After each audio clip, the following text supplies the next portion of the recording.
Hello, I'm Kelly. Thanks for joining me at the Gentle Self-Care Studio. Today we're going to make lip balm in a little pot. So this is our little pot here. We're going to make 3 of these.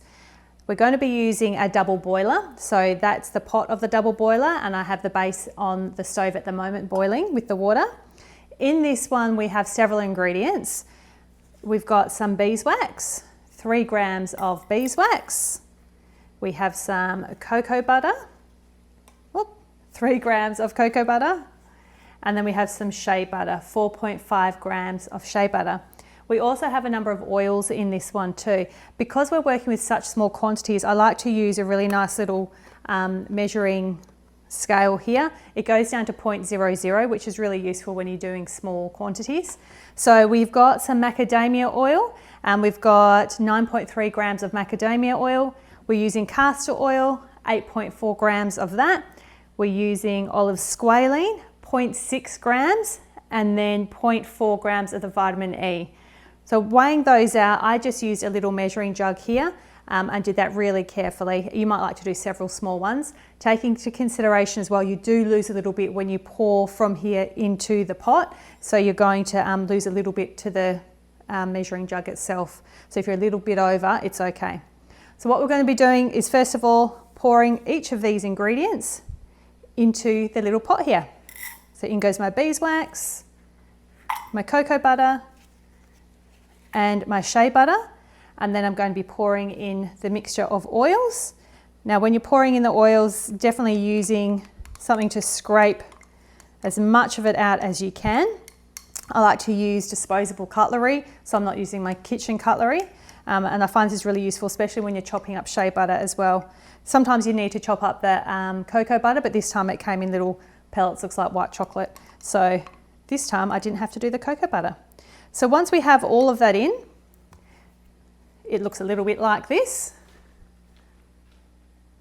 And we're going to put that onto the stove top, and that's going to boil. We're going to bring it up to 70 degrees, and that we'll mix it as we're going, and then we'll be able to pour it straight into our pots. It's super quick. Okay, so we're putting our pot onto the double boiler, onto melt, and you can see the ingredients are already melting there, which is great. We want to bring that up to 70 degrees, then we'll be able to take it off and pour into little pots.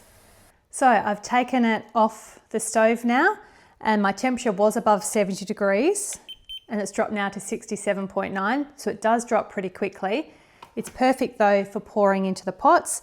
You want it to be below 70 degrees, otherwise it can ruin the container that you're pouring into. So to pour into them, I generally just put it flat because I've got a better surface to work from. And you pour in right up to the top, put that one to the side, and do your next ones.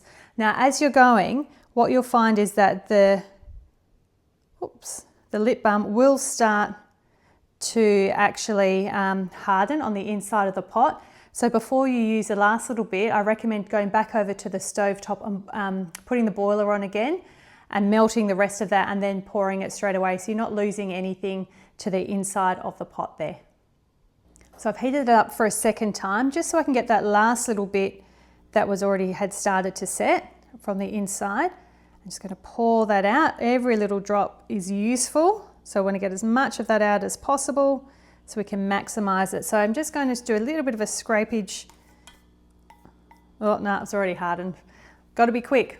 Anyway, that is the pot set lip balm. You put your little lids on top. If you like to have little stickers or something, you might like to put that on top as well. But essentially, that's it.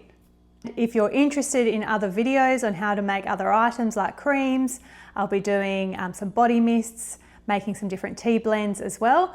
Love you to check out my other videos once they become available. Thanks so much for joining me. Hope you have a lovely day.